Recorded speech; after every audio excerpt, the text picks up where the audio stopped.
Before we start, I would like to just make sure everyone knows where the emergency exits are. So you can see in the back of the room here, and there is also an exit behind us. So if there is a fire, you know where to go. Moving forward, I need a motion to approve the agenda for this meeting. Brian? Nicole, all in favor? Aye. And I'm excited that today we're actually going to kind of kick things off with a special recognition, and we're going to honor our August graduates. So I'm going to hand it over to Mr. Clark.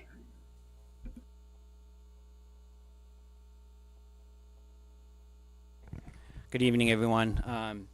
First of all, this is my favorite ceremony every year. This is the 10th time I've had the opportunity to do this. It's also the shortest, so we'll try to be very brief for everybody. I'd like to ask our graduate to join us up front. If I can have Jose come up here so we can embarrass him properly. You guys want to go out front? I'll come to you. Just right over here so they can see you. Before I begin, I wanted to thank the Board of Education and our district leadership under the guidance of Mr. Provenzano for all your support in meeting the needs of our students. Also want to thank our building administrative team, which is all here this evening, as well as our guidance counselors, teachers, social workers, and support staff that were committed to helping our honored guests complete their journey. As I remarked this past June, this is an event that students have worked towards for many years. I'm really pleased to announce this evening that 5 more members of the class of 2023 have satisfied all of the requirements for graduation from Fairport High School. Unfortunately, only one of our graduates was able to make it this evening, so he's going to get all of our attention. However, each has faced significant challenges and responded to adversity with perseverance to accomplish their goal. So at this time, I've asked Mr. Provenzano, Ms. Bellis-Pacer to join me in the presentation of the diploma, and afterwards, we remain here for a quick photo and a little bit more embarrassment for your mom. So our graduates this evening are Owen Higgins, who's not here tonight, Jose Liotta, I'm going to present his diploma in just a second, joined by Aaron Marione, Caitlin Olier, and Charles Rotuno.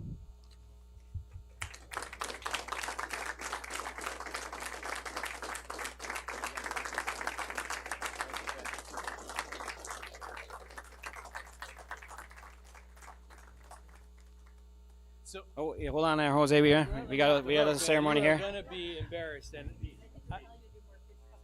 I am like Mr. Clark. This is probably one of my most satisfying moments as superintendent because I think there's many pathways to success. Our Board of Education believes that there's many pathways to success, and you have grit, you have perseverance, you have an amazing family. Let's give it up for the family. This is your celebration too.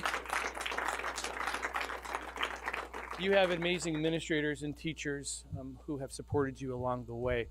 You're going to be successful. Your cohorts who graduated this summer, this August, will be successful because you are doing the little things. It could have been easy to say, hey, I'm going to take a time out, but you kept moving forward. I know our board invests in that type of spirit. I know that we celebrate it and acknowledge it, and we are proud to call you a graduate of Fairport High School class of 2023. So by the powers vested in me by the New York State Board of Regents, I pronounce you graduate. You can throw it up in the air. Let's get a picture. Want to get Bob? Get everyone down here. Let's get a picture of the family really quick. We'll do everyone, yeah. A former Raider, 2019. Yeah, here we go. Come on down. Come on in here. Get the Mr. Clark? Yeah. I'll get this smile. Congratulations. Excellent.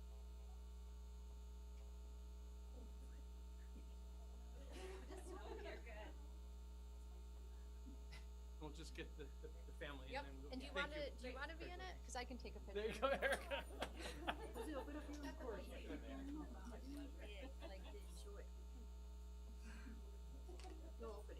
Good job, Eric. It's all about the angle. Yeah, Thank you.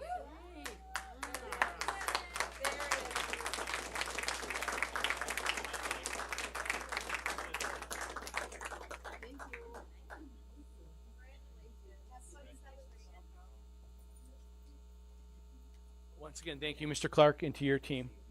Appreciate it.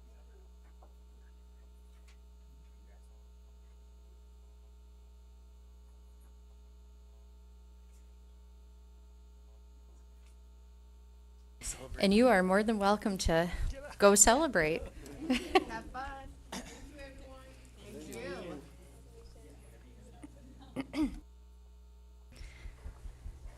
So we're going to move on to public comment, and thank you, Oh, sorry. Brian, Thank you, Dr. for moving it. Yep.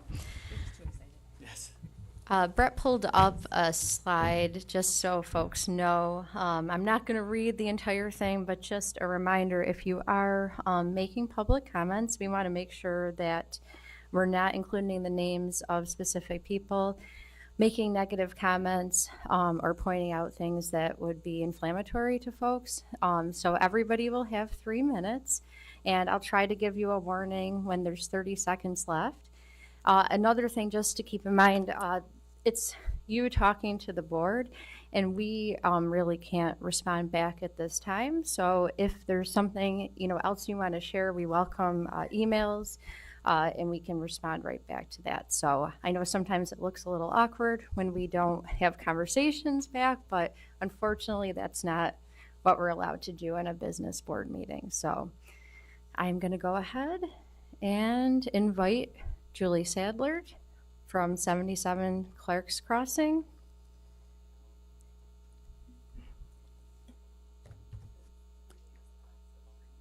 It is green. That feels great. Okay. I'm looking at Erica because she told me the last time when I could start and stop, so I'm just gonna. I was getting my timer ready.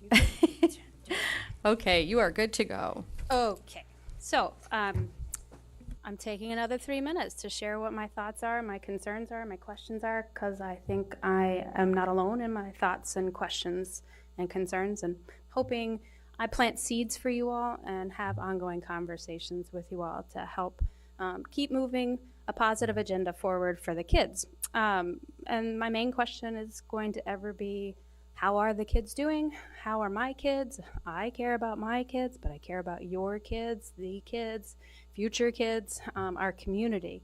And I spoke last May in the same general vein, which is I don't know how the kids are. I know that they're alive. I know that they're fed. I know that they're clothed. I know that I see smiles. I hear questions. I see exciting things. But I also hear really devastating things. And I see things that give me pause and concern and make me want to put my activist hat on. And so one of the things that I did is to dive into some of the data, and there's a lot out there, and it's very confusing. My big question or quest is, how can we pull information together so that it makes sense to families, to you all, so we know what we're doing well as a school district and as a community, but also where we aren't doing things right or well or could do better. And so that's a general plea. And I'm certainly going to be spending a lot of time looking over all of the different New York State education reports on how we're doing academically, how we're doing emotionally and socially, and all these other information sources exist. But my main concern is that there are kids that are not doing well emotionally and mentally, and that needs to be a more prominent conversation that we're having in our schools and amongst ourselves and in our community.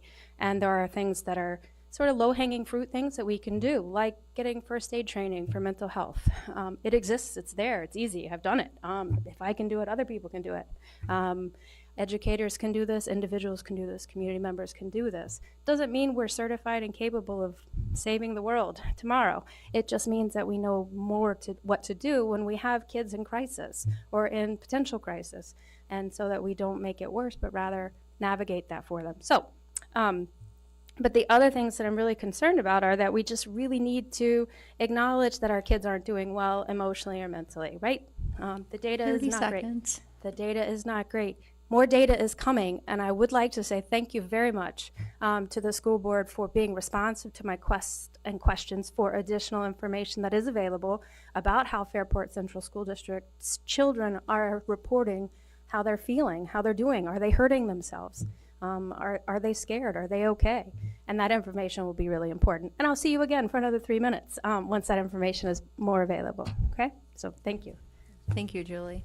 I'm just going to make a little statement that some of the things you mentioned, I would say to anyone listening to, we just had our workshop prior to this, and we did discuss, I think, things that would probably be of interest to you and probably other folks that we're moving towards as a district. So it will be posted as a recording, and it's just a great opportunity for folks to hear what we're learning about and what we're moving towards.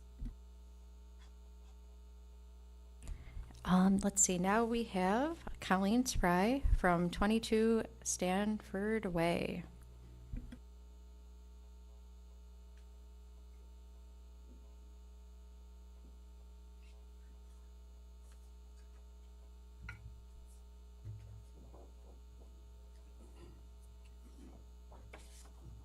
So what I have for you to do is put full letter.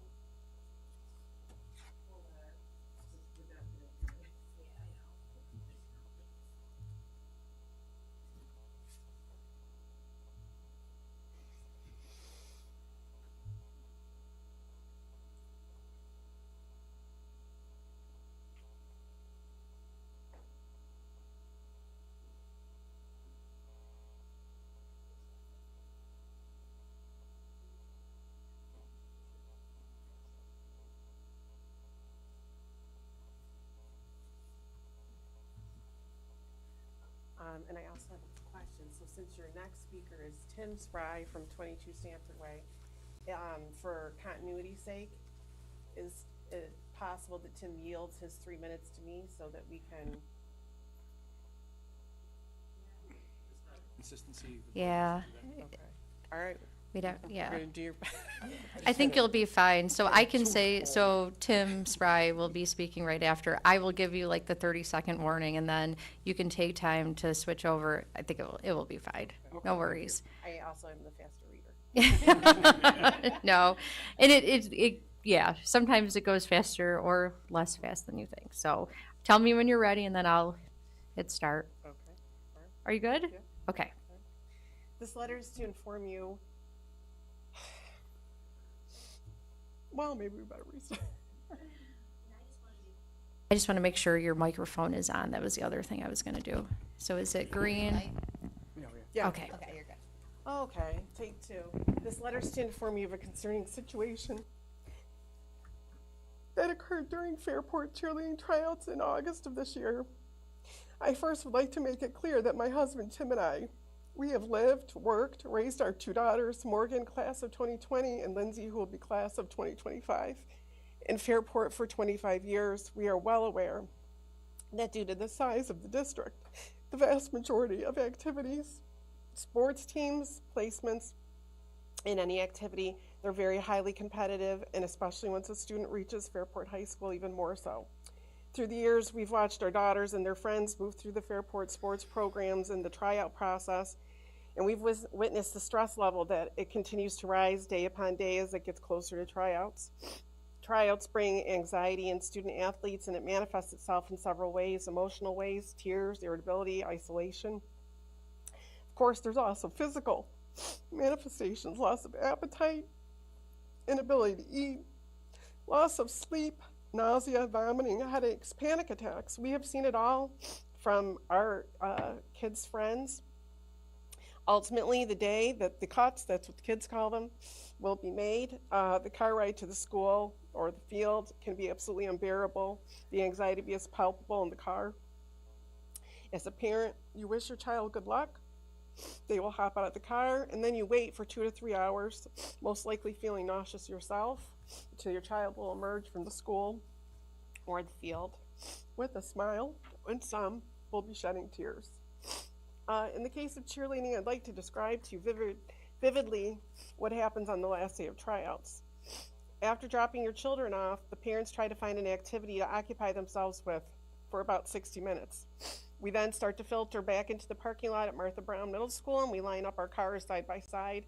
Mom-to-mom texting starts. Some nervously pace outside their car.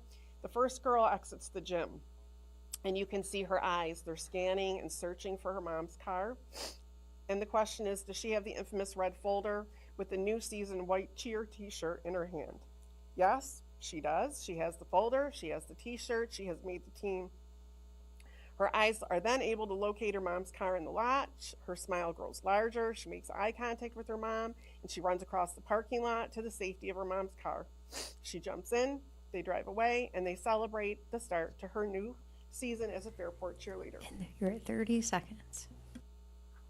The rest of us continue to wait and wait for our daughters to appear. Another red folder, another white t-shirt, another smile, repeat, repeat, until we see the girl who comes out without the red folder. And she is in a panic searching for her mom's car. The dam is broken. She cannot hold back her tears any longer, and they start to stream down her face. What should have been a private interaction between a student athlete and a coach is now on full display for everyone in the parking lot to witness. This child might as well be on a stage with a bright, hot spotlight burning on her face. And now you know what it's going to look like for this child after she gets home. She'll go into the safety of her room. She'll cry. Her eyes are going to be red. They'll hurt. She'll have a headache. She'll be isolating herself and probably unable to eat or sleep tonight. Colleen, I'm going to have you switch if that's okay. That's okay. Yep. So, Yeah.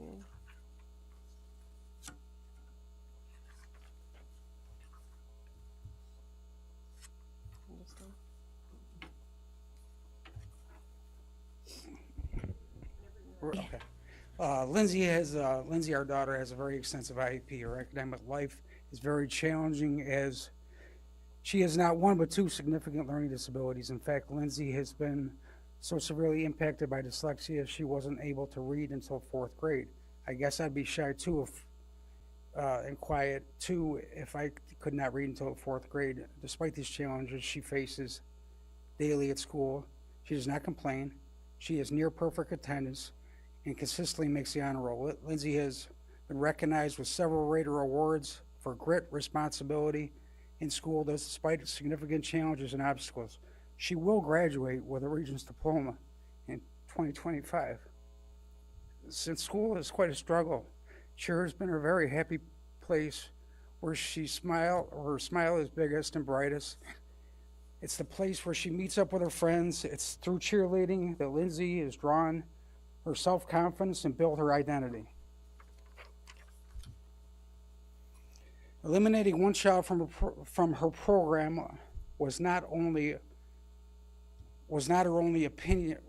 option, inflicted unnecessary emotional and mental harm to Lindsay. Lindsay was treated as if she was disposable and had no value. It is very clear the coach's decision making was predominantly influenced by nepotism rather than examining each cheerleader's skill, commitment, dedication to the program, and character. Instead of viewing each student athlete as a whole individual, the coach chose to prioritize her vision of winning. It is also not lost on us that one cheerleader eliminated from the varsity team has a disability, and the feedback our daughters received as to why she was being caught actually called out her disability, eye contact. Lindsay could be a shining example of rising above your challenges through hard work, dedication, and commitment. Lindsay could have been a symbol of hope for other students with mental, physical, emotional, or learning challenges. Instead, the message was sent. The message sent was, when I see you, I see your disability, and you are not good enough. If you are a student challenged in some way, your next question would be, then why do I bother to try? This situation can be fixed. no, cannot. Oh, I'm sorry. Yeah, the situation cannot be fixed. We have also included in the full letter to the board our suggestions to change this antiquated system in sports tryouts to protect the mental and emotional health of all students, as well as to ensure each child is respected and shown the dignity they are entitled to on the school grounds. To summarize, as a result of the tryouts in August, there were a total of approximately 30 girls that were involved in the combined JV varsity cheer tryouts. Specifically for varsity, returning team members plus 11th graders. Then was a total of 14 girls. Of those 14 girls, only one child was cut from varsity. Of the 30 exiting the gym, only one came out to the parking lot without a red folder, Lindsay.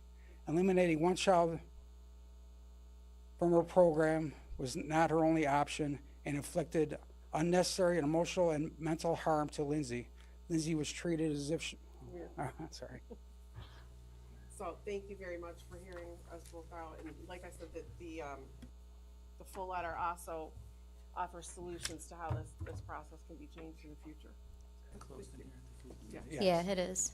Thank Yeah. you. Thank you. Oh, the only thing I'd like to add is, in kind of reviewing this situation, the red folder in and of itself, we feel is a DASA violation, that the children, when they're presented with that situation, they're entitled to respect and dignity on school grounds. So I appreciate you sharing that.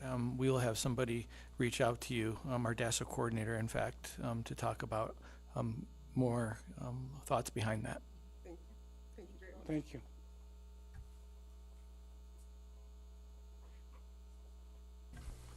And next we have Doug Willard from 7 Chadwell Circle.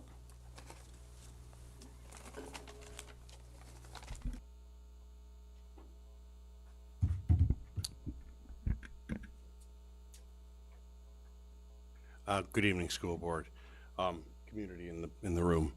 I don't often do this on my phone. I know the kids do, but time is tight as the school year starts.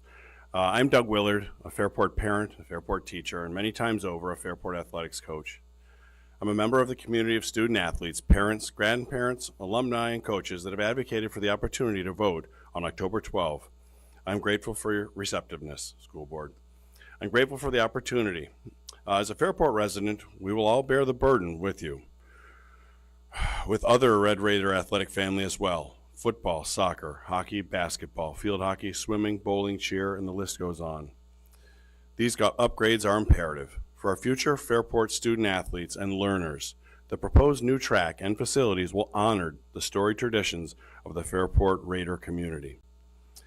I can remember back actually to when I first walked into the halls of Fairport High School as a student teacher in 1998. I found friendly people and students doing great things. I was told that the FHS gymnasium at the time it was built was the largest high school gym in the country. And for many years, the walls of that gym were adorned with student artwork immortalizing classes from many golden years. But I also found dented ceilings, kicked-in lockers, and clean but static classrooms with poor ventilation. Some of this still remains 25 years later. We all bear the burden for this as well. To do nothing is to kick the can down the road. It is imperative that these upgrades become a reality for the next generation of Fairport Red Raiders. The Fairport track is deteriorating quickly. When it was built as a 6-lane track in 2003, it quickly became obsolete as the standard was 8 lanes. The surfaces are worn with years of student effort. I've heard people lament the fact that the track is a separate proposition, yet depends on the success of another proposition. I sometimes wish this wasn't so, but in a way I appreciate it. In February, the idea of a much-needed new track was not an option. But the school board is one that listened and was receptive to the community that advocated for it. I can also appreciate that the goals of our district marry education and athletics, as they are intricately intertwined in creating diverse young minds and successful young adults. In closing, I hope very much that the community, the greater Fairport community, will take the opportunity afforded intelligently tomorrow night, Wednesday, to tour the Fairport High School and the surrounding facilities and see the wonder that these past projects have created and the future that's hoped for. Our current elementary students depend on quality opportunities and quality facilities. A Fairport graduate, a senior last spring on the track team, 30 lamented in seconds. May that if not now, then when? Please vote yes on Propositions 1 and 2 on October 12. And please visit the Facebook page, A New Fairport Track, to learn more about our track. Thank you for your time. Thank you.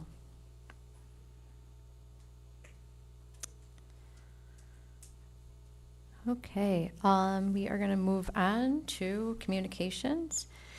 And I'm just going to mention here, we do have a new school student advisor who will typically do a report for us each month.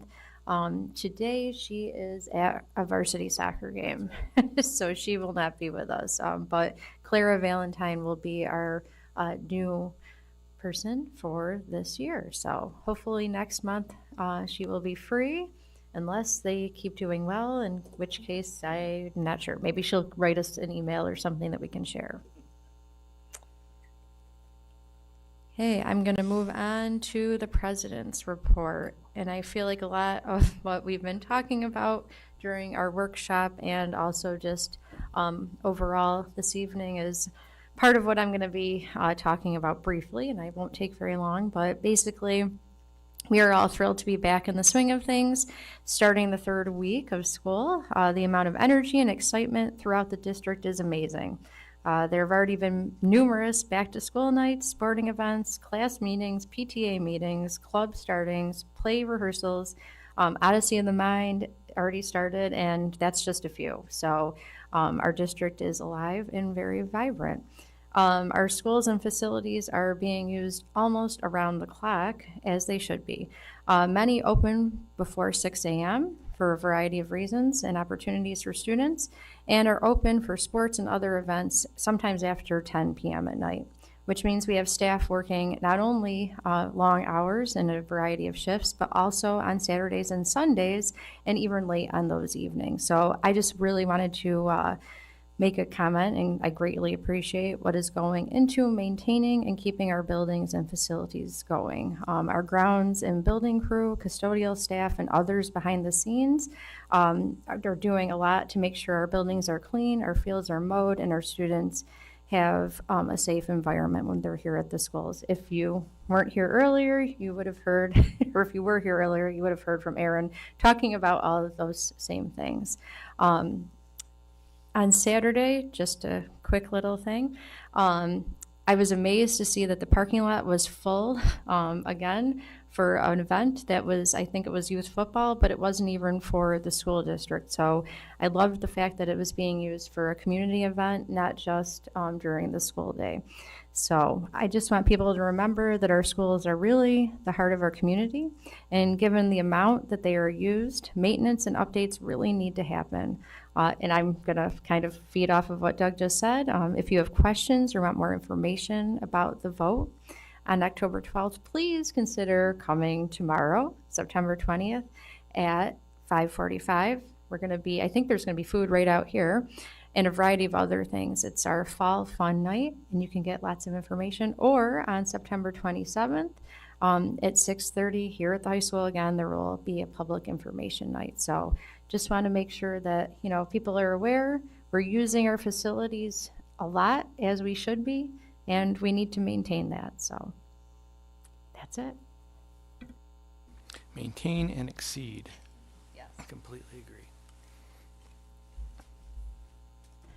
And now we have the superintendent's report.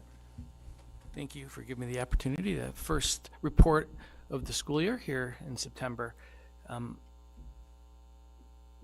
Thank you for giving me the opportunity to talk about the joy and wonder of our schools. I want to start off by saying Todd Frank's over here. He flew over Highmark Stadium halftime of the Bills game, right? Halftime of the Bills game, or was it before the Bills game? Before. Right after the national anthem. Powerful, powerful moment representing. We're proud of Todd. We're proud of all of our sentries and guardians who support our schools, led by Sam Farina, who's added a layer of support. Our sentries are connectors with kids, and again, representing us with class, style, and pride. Thank you very much. Yeah, way to go. They got the job done very well. And I would also say in a couple weeks, I'm not sure which, one of our former graduates, Lucas West, will be singing the national anthem at a professional football game. Our students do so many great things. We just celebrated 5 graduates. Mr. Clark just shared with me the names of these students. They are the summer or the August graduates. Congratulations to Owen Higgins, Jose Leoto, Aaron Maroney, Caitlin Olaire, and Charles Rotono. These students express themselves by showing perseverance, by finding a different path. The board invests in multiple different ways for students to be successful. We were proud of the student who was here tonight, and we were glad to be celebrating with Jose and his family, and the family was here representing. So congratulations to our August graduates. It is September here, and today is National IT Professionals Day. Our IT staff is amazing. Let's give a big round of applause for our IT staff. Look at Luke behind the scenes. Tony's back there. Always, there's an army of them led by Tom Devitt and his team. Always trying to make sure that we have the best for our kids to complement the learning and the things that we're able to do here. So thank you very much. Couldn't do it without you. We have a bright spot, and it captures the essence of the beginning of school.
Everything but the cheese on top.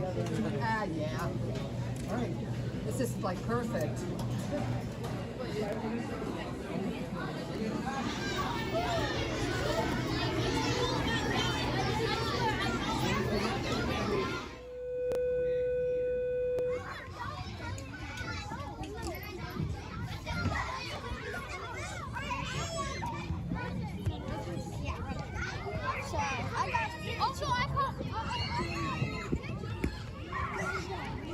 My name is Claire, and I'm excited to come back to school because one, I'm in a new school, and two, I'm happy to be in the same school with my brother.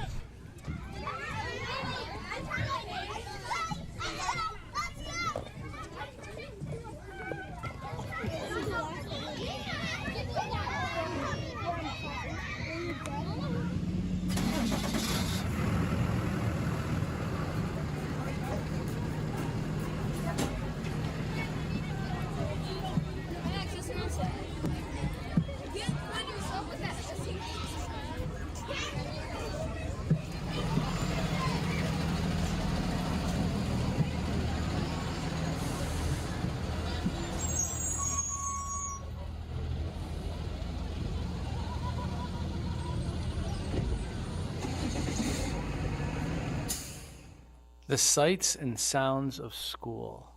We're back, and we're really excited. Lindsay Reddick and Kelly Hubbard, thank you so much we had a lot of fun creating that, right? And we try to each month capture the essence of who we are as a community, the value of our schools, and I think, what President Bellis Pacer was speaking about, our facilities are constantly being used, and what a community member was saying about the value of our facilities and the value that it brings not only to the athletes but to all students, and it's a really exciting time of year, and I'm really proud to be a part of it. It's important that we get kids to school. We had a public speaker, a community speaker, talk about what's one of our priorities. Like we have to make sure we get kids to school, and you're going to start seeing and hearing about a campaign. We're going to be talking about a data dashboard in the very near future, and it was fascinating. I was excited to hear you're interested, community members are interested in seeing, what are the things that we're focusing in on and getting to school. A focus on prevention. I put a little blurb in my update this past week. Principals will be carrying that message through their weekly messages. We want to make sure that people understand, our parents understand that, if you miss school, right, that affects learning. And we want our students engaged, experiencing the joy and wonder of our schools, showing up together, going to school every day. And we're going to be talking more about attendance, and we're going to be talking more about the academic well-being, academic prowess of our students, where we need to continue to learn and grow, and how it impacts curriculum. We're going to be talking about the social emotional impacts of school as we build our data dashboard led by Dr. T and her instructional team of directors, or school improvement team of directors. So we're looking forward to doing more of that this year. I think it was already mentioned. I don't think that I could have said it better with our community speaker and what President Bellis-Pacer was speaking about. Please come out tomorrow. We had a meet and greet earlier this summer to just experience our schools. We had close to 600 community members, students, and family members alike come.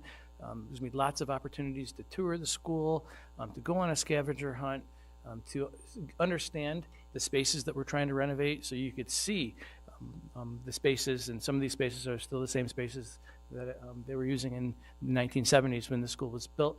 Learning environments have changed. We're inviting the community to be a part and to become educated. And of course, this 27th is a sit and get, which is very important to do. We're looking forward to having it in a presentation format here in 512, 6:30 on September 27th. Dr. White? Just a quick question. Can they see some of the spaces that were renovated with our 2019 capital project? You're 'Cause I talking know about you're talking about tomorrow night, because I know a couple people were excited to see the we're- cafeteria, we're but it was a touring. little busy. The cafeteria will be open, the gymnasium, again, that's been refinished. Thank you for setting that one right up for me. You're actually also going to be able to go out to the track and see what people are speaking about relative to Proposition 2. That was the whole purpose of that. We want people to experience what our schools are looking and sounding and feeling like, projecting into the future, because we are focusing on our youngest learners, because they're the ones who are going to be really impacted by that. And I think our seniors last year said that's why this needs to be a priority for them, and that really inspired the board, I know. We got some extra food too, because we had quite the turnout. You in know, August. that went was against exciting. that went against my moral compass, not having enough food. But I worked through it, and I had some great teams to coach me through all those pieces. So I And know we're ready to go. So Our president just shared it's going to be gorgeous weather. Yeah. perfect weather. Again, we'll have staff here to do the tours, visuals, and the learning by it does change how our students learn. And you know who will tell you that? The students will tell you that. They frequently tell you when you're in the cafeteria, in the breakout spaces, or in new science classrooms, with high quality air, with the latest technology and learning. They will say how it enhances their experience, and I'm really proud of that. Ms. Tebow, did you want to say something? Yeah, I was just going to say there are going to be a lot of students here tomorrow night too to talk about the NASA Hunch program and some of the other things that are happening in that science area. So That's right. they're very excited to share with the public what they're learning about, and They're the experts, Yeah, right? And exactly. we can bring them here, and again, lots of organization, behind the scenes work by Sarah Driscoll and Lindsay Reddick, and of course the administrative team that are really bolstering that event. Thank you for supporting it. So that's what we have on the capital project. But a part of our strategic plan is to make sure that we have strong relationships with our caregivers and our community. Always reaching out, always trying to say, hey, how are we doing? What do you need? What are the things that we need to be better? I asked staff in the beginning of the year. I asked our community members, our parents and guardians specifically, as we begin the new year, what are the top concerns regarding the success and wellness of your students? Reaching out directly to our community, and I'm proud to do that. And I take great enjoyment out of hearing and finding multiple different ways to interact with our community. And we had a thought exchange that spoke to things that are on our mind too, and I'd love to see how there's parallels: school safety and security. And we want to make sure the board has made specific investments to safety and security. We have new staff, we have new physical structures. Again, things that we need to reach out and communicate and partner with our community on. Academic performance, it's great. We're starting to talk about what's important, right? Learning, and there's multiple different ways to learn. It's about social emotional learning, it's about academic learning, it's making sure that we have the right resources of support in place. Our parents, community members were saying this. They were also saying, hey, please continue to communicate with us. Love that. Dream come true. We had a public speaker here tonight in the community say, let's continue to talk. We want to be engaged. Study skills, time management, social emotional skills. There it is again. Behavior. What are the behaviors that are impacting learning? The classroom. This idea of including everybody. Right? That's a powerful message that we want to get behind. We want to make sure that we're reading the pulse of the community and then providing opportunities to have conversations directly with the community on setting high expectations. And how about this, the science of reading? Love it. We were talking about it earlier. Erica was speaking about the workshop. We had one of our directors, Jacqueline Sauter, come in and talk about the science of reading and how our teachers are building their capacity in that, and how board members are asking, well, how can we continue to engage parents in that practice too? So we're on the same page with a lot. I have to say, though, and this is where I'm going to shift gears, okay, and this is me speaking, okay? The survey was created and shared through Parent Square. It's a tool that we use to communicate directly with our families. It was for parents and guardians only, right? With the intention of collecting thoughts of current Fairport parents. That's a pretty secure way. There's a mutual trust. It's a two-way street. The link to the survey was shared out publicly on a few social media platforms and was accessed by respondents who are not necessarily current Fairport parents and potentially not even Fairport residents. To be clear, all of us, Fairport administrators and staff, are dedicated to the welfare of our students and their families and caregivers. We welcome frank discussion with community members about the nuances, and there's many nuances, of public education, and we're proud to serve them all. We're proud to be a part of them all. We know that it's very easy to frame those nuances as us versus them. That catches people's eye. That engages people in a conversation in 2023 on social media in particular. And it's even easier to do it when you can do it anonymously online. We also believe that parents and family are their students' very first teacher. We honor that, and I think that's frequently stated. We are here, and we have always been committed to discuss, to have discourse, and to advocate with our families about what is best for our students. We operate in good faith, and we ask that our Fairport families do the exact same. Many of the responses in this Parent Square survey were not made in good faith, frankly. I heard that directly and indirectly from multiple different people. Some of these responses directly targeted members of our student population and their families with harmful misinformation and bigotry. I believe that some of the concerns represented in these comments are sincere beliefs that do resonate with some of our Fairport families. And it is our responsibility, and again, our privilege, to work in partnership with families in order to best serve not only their students, but to serve each and every single student that we have in this district, and to serve each and every single family that we have in this district. So closing the exchange, that was my idea. I own that. It was not an attempt to censor. It was simply allowing us and following our obligation to protect all of our students and our families. I closed the survey to protect all of our students and our families. Making people feel they do not belong goes against the very ideas why I moved my family here 25 years ago, the very ideas of brotherhood, sisterhood, of 9 years ago. The concepts that are deeply rooted in who we are as a school community. We have a responsibility to protect all members of our community, and hurting people, it's just not okay. People want to be heard, and we are free to express and are free to express themselves. And there are repercussions to sharing speech that hurts people, and it is not something I want to enable. So with no regrets, this is why I closed the Thought Exchange survey on Monday morning. Thank you.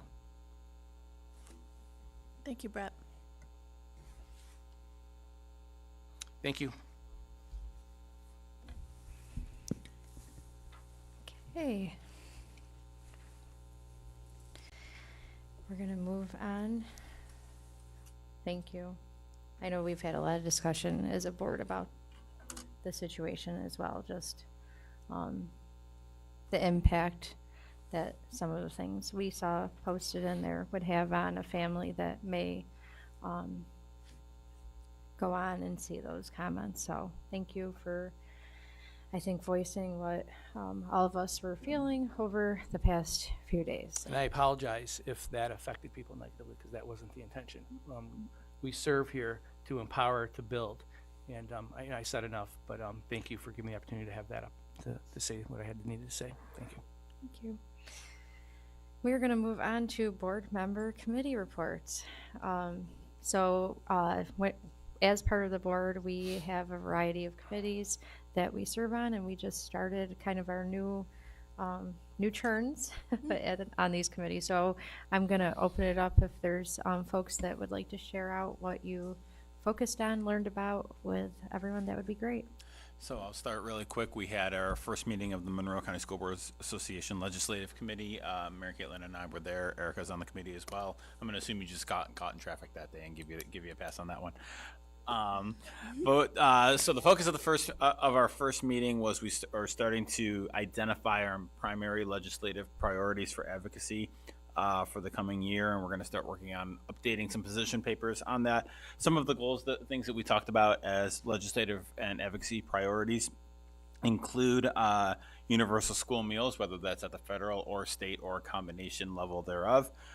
Foundation aid formula, we want to make sure that that gets updated to accurately reflect what has changed over the years with foundation aid formula.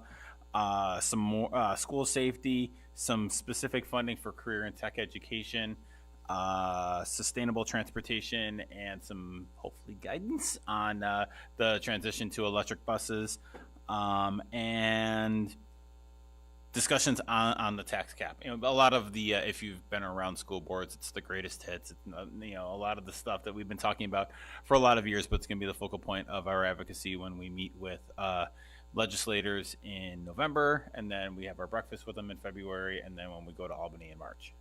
I think it's 2 days, right, this year in March? I believe so. Yeah, which is exciting. That means we get to talk to more people.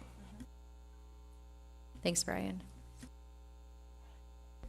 I can jump in. We have met for sustainability twice now this year, and it's exciting. We're really focusing our efforts on the building level green teams, and so taking kind of the energy and active members of our sustainability committee and getting them paired up with the teams and seeing what the schools and the kids want to work on and achieve.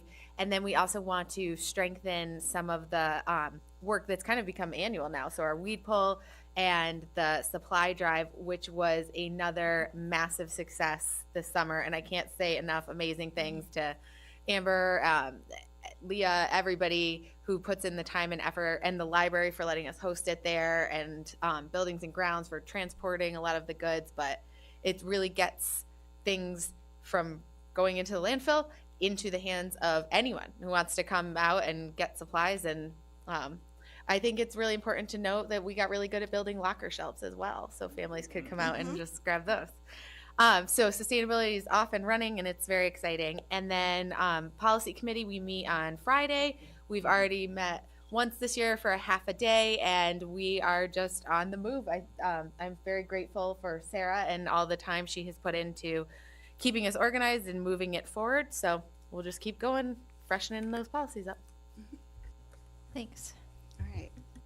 So speaking of policies, this is my little segue. So I am co-steering the Information Exchange, Monroe County School Board Association, which is such a great committee because we take different hot topics that are happening in education. We bring in different school districts to speak to them. It's a great conversation. It's a great discussion. And what better topic to start our school year than having a really frank and open and honest discussion about objection to instructional materials, controversial issues in library materials. And I know this is an ongoing discussion. It's part of our policy. And kind of going back to thinking, I was thinking to what Superintendent Provenzano said, it's too easy to make it an us versus them issue, and we lose our children in the conversation, and that's what we need to get away from. But anyway, so it was a really amazing meeting, and I just want to share with you what the central point of the presentation was. And it was taken from the New York State Library Association position statement on the defense of intellectual freedom. And this is what guided our discussion, was that parents have a right to set restrictions for their own children but no person or group has the right to deny access to all readers.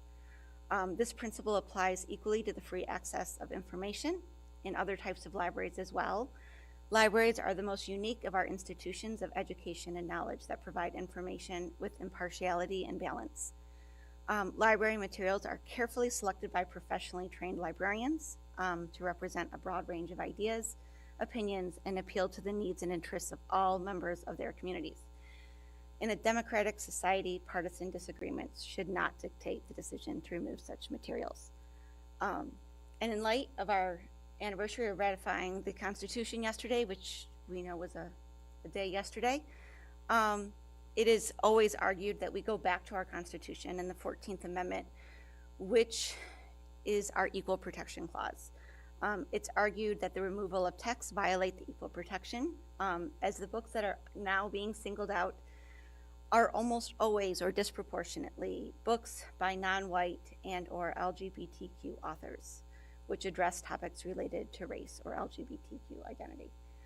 So that was the premise of our discussion. So where does that leave us? In here, I just wanted to share with everybody a few important points that I took away. Our board policy is paramount. I know Mary Caitlin, Erica, Marty, and Joyce before, while they were here, now Lisa. You know, our policy is so important, and that's what guides our work. And it's a continuing conversation. Many area schools are now moving towards a policy, looking back to what I just read, that only instructional materials, not library materials, can be challenged. Or in the case that parents choose to, they can block access to library materials only for their own child, not for the greater population. Again, this goes back that the library is a place of free access and that parents should not be able to block access to materials of other students. I know that districts are looking into software and other ways for parents to block books for their own child. Some it's an email, some it's a form, another it is software. And I know that is something that we are considering. So in the event of a book challenge, which I actually am glad we have a process in place. If parents have a concern about a book, I want to make sure we have a process in place. Several districts shared their strategies, and typically the committee is the principal, the school librarian, 3 to 4 teachers, and the non-biased selection of community members. What point was shared is that one thing that districts are always in agreement is that those names are kept confidential from the general public and even the board. And as we think about our process, just wanting to make sure that we have a very structured process in place.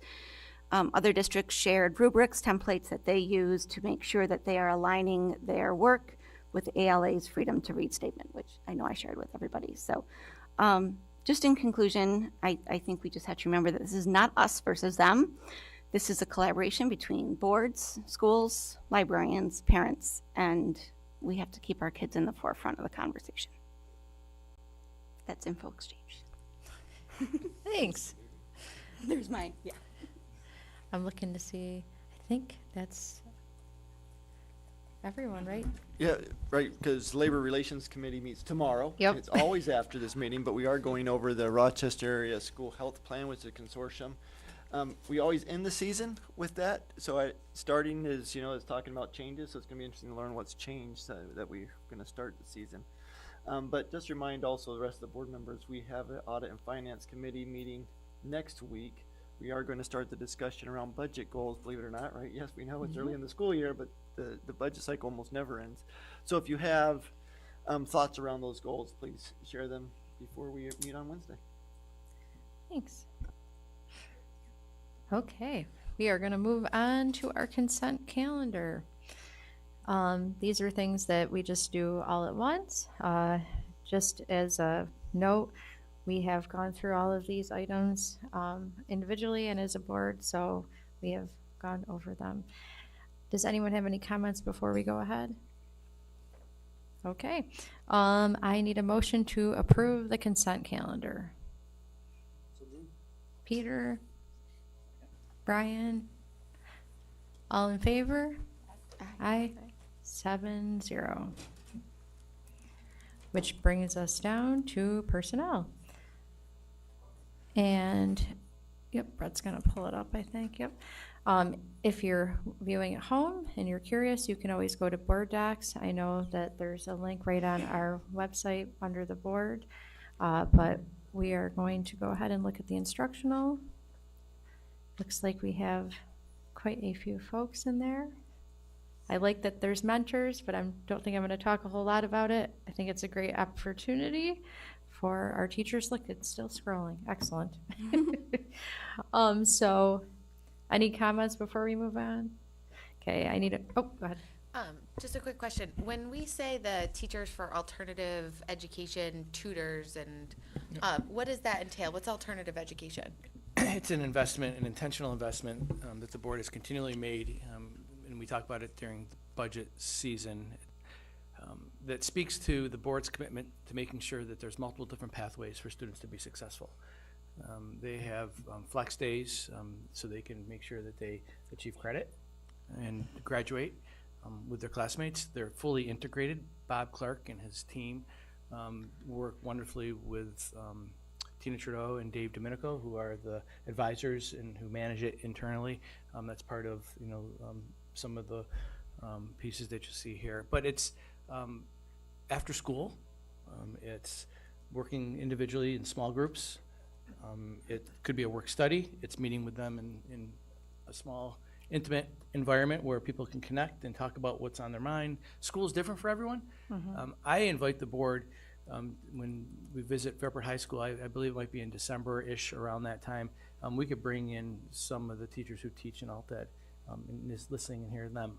I go see Alt-Ed occasionally as well and visit, and they allow me to hang with them, and I will invite some board members there too.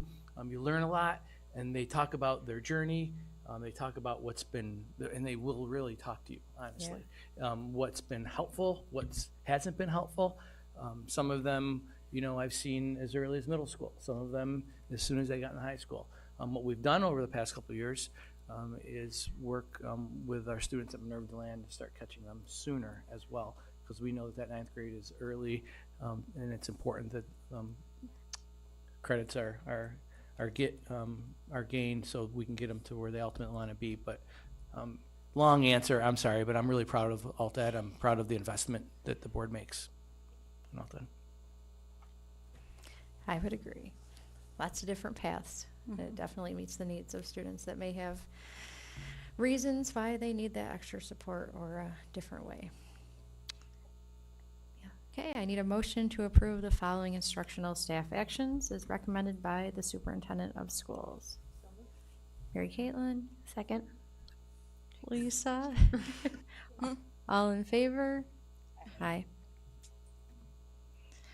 Which brings us to non-instructional and civil service.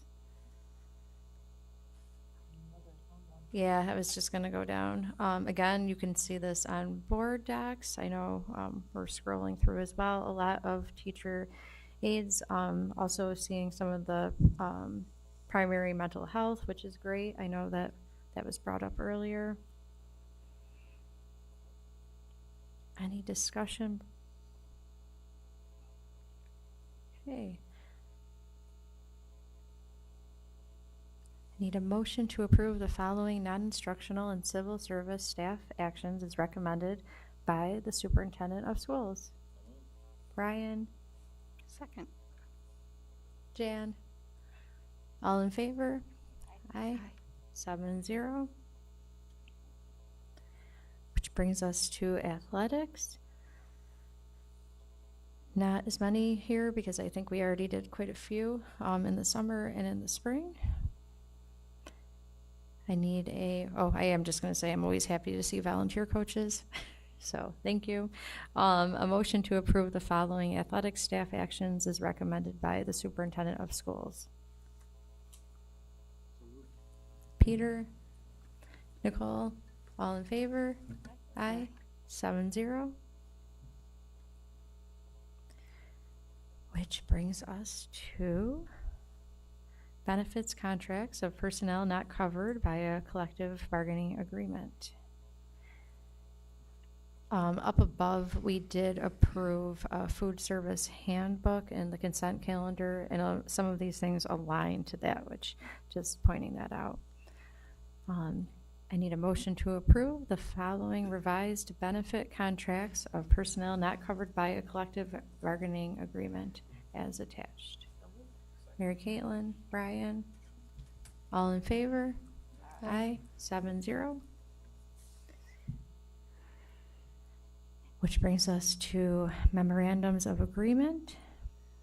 Again, things that we see off sometimes just when teachers are able to cover maybe an extra period. We want to make sure that they're compensated for their time if they're not being able to do planning during that time. So I need a motion to approve the following memorandums of agreement as attached, as recommended by the superintendent of schools. So moved. Lisa? Nicole? You're not on. Just a quick question. So we have some of the MOAs there, and I'm not going to name individuals, but it talks about overages for band and orchestra, and for the elementary schools in particular. Is that because it's a teacher from a secondary position coming? So they might start earlier in a secondary building and end then- up later in the day at a. Gotcha. And again, we have an amazing music program, and it's part of the vertical programming that we do, and it allows them to work with their students vertically throughout on the grade levels, and aligning the start times and end times is always a challenge, and so that's why you'll see that. I would imagine it's connected to the fact that now band is in activity period It's at the during end of the school day day. for elementary It's school still in the instead of school day, before yeah, school. so their day Yeah. would still end later. So if the high schools, if you start at the high school at 7:20, your day should end, and I could be off here by 2:15, but the elementaries are still going, and they're going to go into the body of the school day of the elementary and teach till 3 dismissal, 3:15. Right, so in the agreement, it's the teacher's day, work day, not the elementary work day. So if you see something with overage, it doesn't mean that we're having chorus or orchestra or band before or after school, because it is part of our schedule for everyone. It just means that that teacher may have an additional assignment that they are going to willingly doing. And it makes sense. You're not Yeah. going to go find a .2 person who's separated from the programming, and we appreciate the partnership with the FEA, because it takes cooperation and a team effort. So thank you. And their willingness. Very thankful for the willingness for the teachers to work that. That is a hefty day, but it's awesome that we keep getting to offer those programs at those levels. Okay, I think we already have our motions. We're good, Sarah? All in favor? Aye. 7-0. Which brings us to presentation. So the 2019 Capital Improvement Project presentation.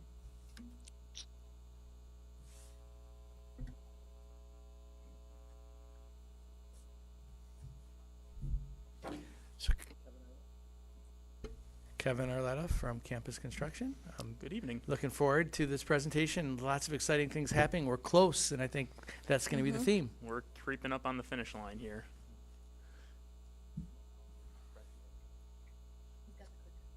Sorry about that.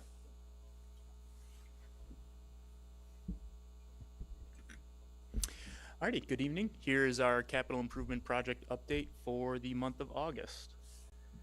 So here's just a quick look at our overall budget for the 2019 capital improvement project. We'll take a deeper dive into the financials on this slide. So based on contractor pay applications, we're approximately 94% complete with the project.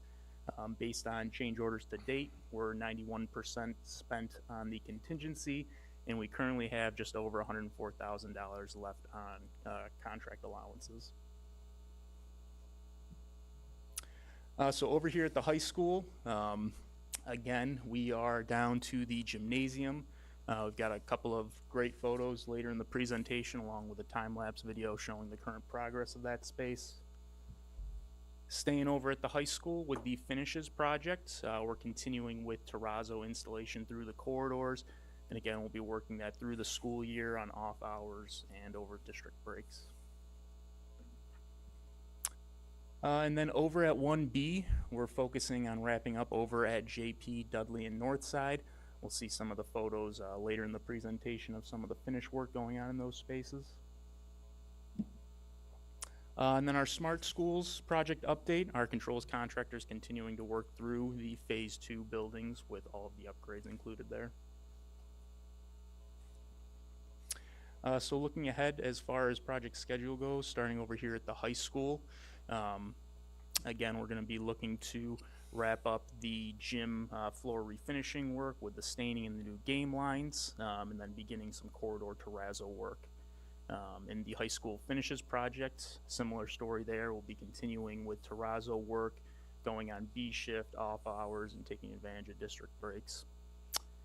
Over at the 1B schools, all of the main offices are occupiable and functioning right now. We're continuing to coordinate with contractors to get in there on off hours for touch-ups and punch list items. We're pleased to report that we've completed startup of all 3 boilers, currently working through the commissioning process on those. We're still continuing with wall tile in the vestibules over at Dudley and Northside. And then over at JP's tech classroom, we're continuing to work through finishes. Right now have the epoxy floor going in. So here's a shot at some of the sanding work going on in the gymnasium. And here's just another shot, and you can really see how bright that floor gets with. See the bags of sand? Yeah. Is it sand? Dust, excuse me. Sand, yeah. Is it Sawdust there. Sawdust, excuse me.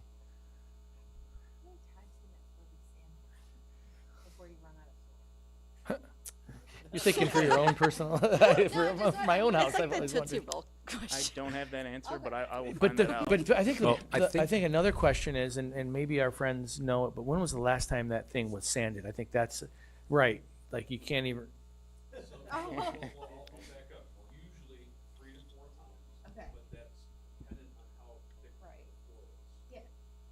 So I'll jump into, it takes about 1/8 of an inch off each time you sand. So Aaron, on the same boat 3 to 4 times in terms of sanding as you move through that before you have to replace the floor. So that's 2 inches.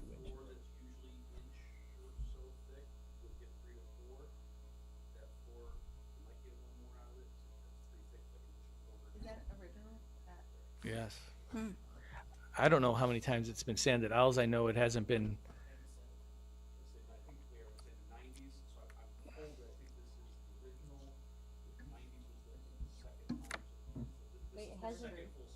We'll do a bright spot on it.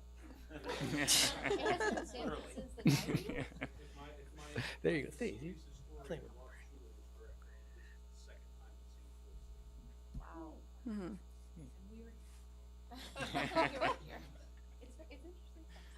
It is. Good So question. here's a look over at Dudley's main entrance with the new terrazzo going in, and again continuing wall tile installation in that vestibule. Here's a look at the JP corridor ceiling. Oh, wow. That's And then another shot over at the vestibule. And here's a look inside the JP tech space. And again, we're currently putting in that epoxy flooring. And a look over at Northside's main entrance. And inside the vestibule there with that wall tile. And then over into their conference room.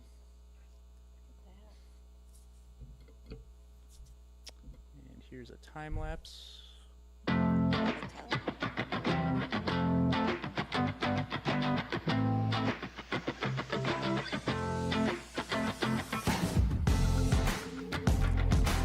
in all, it was about 3 to 3.5 feet of just up and down orbital sander, hand sanders around the bleachers, the tighter areas.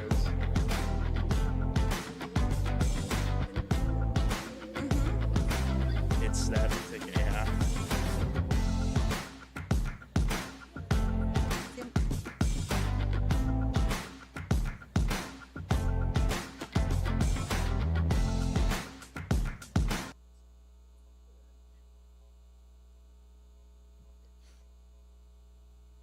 Are there any questions? I just want to say how exciting it was. Brian, Lisa, and I had an opportunity to go with Aaron and the whole team to kind of tour the different spaces. And in particular, I am very thankful for all the secure entrances. I know it's not something we want to think about, but as parents, I'm sure we've all thought about it. And the JP Tech Wing is just so, it's cool because it's just like there's this collaborative classroom in the middle, and then you can open these big doors into maker spaces, and it's just, it's amazing. And so thank you. I know everybody's working so hard over the summer, so thank you. And the boilers too. That's not as exciting as tech spaces, but those boilers look incredible, and you need heat around here. So very good to see. I'm glad to hear they're getting fired up and working. So Some teachers were excited they were working, but did you have to like cue them up when it was really hot? I did. Yeah. I know.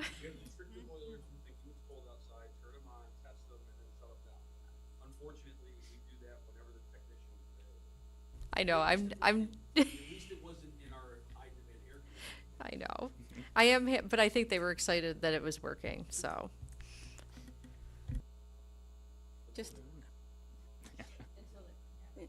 Just a final note, Kevin. So my husband and I were here at the high school for open house last week, which was amazing, by the way. And we're walking through the halls, and he's like, some of the lockers are really nice. Some of the flooring's really nice. Why aren't these lockers as nice? Why are these floors as nice? And I'm like, well, let me pull up the 2019 capital improvement project, and I'll tell you the timeline of when they'll be done. He's like, oh, okay. I'm like, of course there's a plan. I think that's like the mic drop question. I think that is the haunting I question. don't know. I'm like, were you just testing me? Like, were you? Yeah. It looks great, though. It looks really great. Thank you. All right. Thank you very much. Thanks. Thanks, Kevin. Okay, which leads us to board discussion and action items. And first up, we have our UPK vision statement, which I think we talked a little bit about last time, but we have, yep, that would be great. Okay, so Dr. T presented our working draft that we had just done that afternoon last August. And we got board members' feedback, but we also sent it out to lots of stakeholders. So preschool teachers, our community partners, preschools, our kindergarten teachers, former board members, Mrs. Kostick and Mrs. Cardona were willing to give up their time and expertise to help us. So we've really put this through, what does Fairport want UPK to be? What is our vision and mission for UPK for our tiniest learners? And we're just kind of really proud of what we developed, and we hope the board believes in it as well. I was impressed. I know this is not my discussion, but may I? I apologize. Yeah. I was just impressed with the expediency of how this was done, and Dr. T got I think Lisa and Mary Caitlin together and a bunch of other of our internal stakeholders with Kelly Weishar, and I was thinking like we'd be talking about this in November, but look at, I think this is great for our community, and I know people will be excited about it. What do you need to strike? I don't have the expertise in this field that a lot of my colleagues on the board do, but having worked with Joyce and Marty for a number of years, seeing recognize the children learn through play as the top #1 bullet is just, that's a chef's kiss moment. I think that's really indicative of who we are and who we want to be as a UPK and as a district. So. And Marty pushed back on our first sentence in vision, and it had said to cultivate a love of learning by fostering curiosity and creativity. And Marty said, please put discovery in there. It's not just learning, it's also discovering. And so that was nice.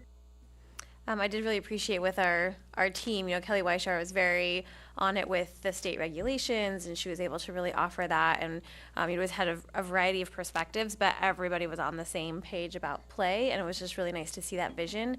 And knowing that we're expanding UPK, this year was the first year that we have multiple sites and multiple organizations running it since we run through the community, that it's really great to have this statement to give to all of them, so that hopefully we'll have a really unified approach to UPK, even though it's sort of different people running it. I mean, I still think that vision statement could apply to elementary schools, to all of our schools, to our entire district as well.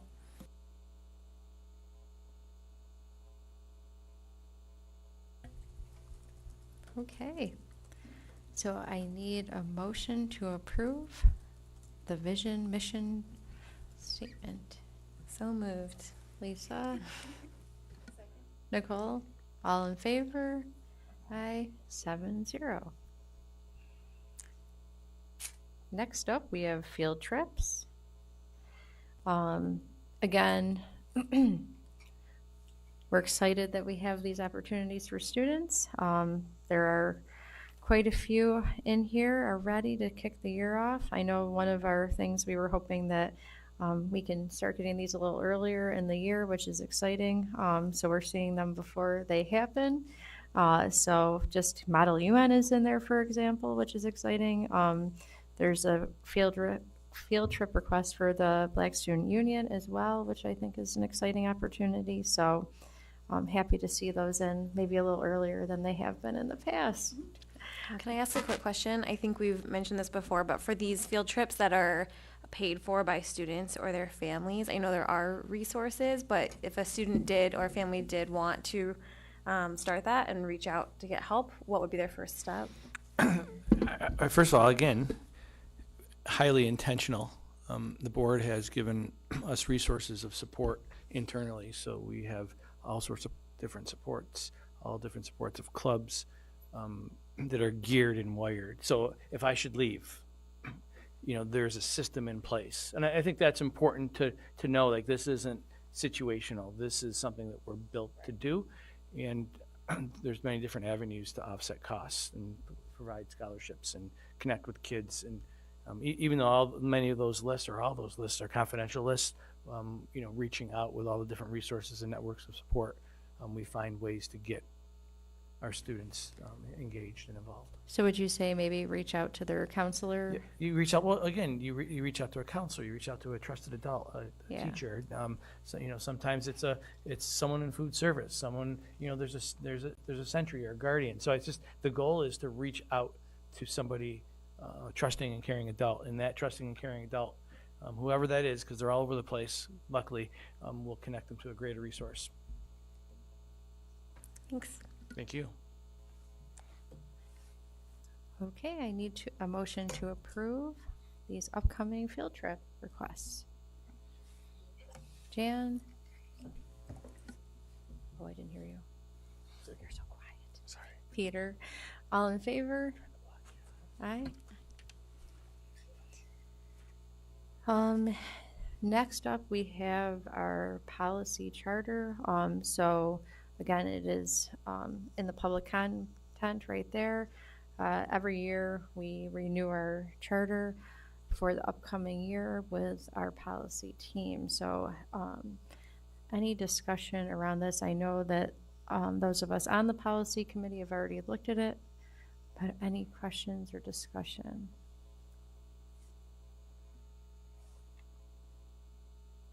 Okay. So I need a motion to approve the policy committee charter for 2023-24. Brian? Mary Caitlin? All in favor? Aye. 7-0. Which leads us to policies. I think Mary Caitlin mentioned that we have our policy meeting this Friday, so in October there will probably be a longer list of first reads, which is exciting. But for today, we have just one in here, so I need a motion that the Board of Education approves the first reading of the following policy, 4410. Mary Caitlin? Second. Lisa? All in favor? Aye. Which leads us to our second reads, and these made their first appearance at our last meetings, but it gives us time if there's anything we need to adjust before we approve it again. So these are our policies up for a second read. So I need a motion that the Board of Education approves the second reading of the following policies: 2320, 3260, 4210, 4330, 50, 640, 6161, 6211, 7110, 7240, 7320, 8110, and 8260. I do. Yep. We worked hard on those. Yeah, give them their moment. Yep. Erica, oh, could I just ask a quick question? Can- Do I need- Oh, sorry. We haven't been all night, but yes, that's correct. We should do motion first. Yes. And then discussion. Yeah. Oh, okay, sorry. So, Brian, Mary Caitlin. Okay. Now you can ask your question. Sorry. I was just curious, the policy for students about alcohol, tobacco, drugs, and other substances, it does list cannabis or marijuana, but then I happen to notice that the use of tobacco products being prohibited on school grounds does not include marijuana. Is there any particular reason for the differentiation between those two, or the leaving marijuana out? Yeah, so 5640 covers all the prohibition of tobacco and vaping in public spaces that we're required to detail by law. So that's any individual on our public spaces. I'm going to guess it'll be updated to reflect the marijuana cannabis, but it took until 2019 for it to be updated with vaping language. So it takes a while. And even though that one takes a while because it's meeting the public education laws, our code of conduct covers that kind of thing. So if an individual were to be partaking in that on school grounds, it's still prohibited. Like, you can't just do it just because that policy doesn't say it. And 7320 is talking about students on school grounds using, but also students who may have partake off school grounds and then enter school grounds under those influences. So it's kind of all those different nuances. But I think even what you said about that, it's, it hasn't gotten to us yet, it's not updated, that our policies don't necessarily just begin in Fairport. Yeah, exactly. They're from New York State, so thank you. Correct me if I'm wrong too, Dr. White, but I believe we discussed it in policy meeting too, that because this says the use of tobacco products, smoking and vaping, that is casting a wider net. So even though it doesn't specifically say marijuana in that, it does say smoking and vaping, and not only smoking and vaping of tobacco, but smoking and vaping. Yeah, so, yeah. And one other thing I wanted to point out for our second reads, I'm sure you all remember detailed in August 2330, we decided to merge with 2320, so you no longer see it listed in the second read because it retires. There's nothing to read on a second read, but in case you were really excited and was missing.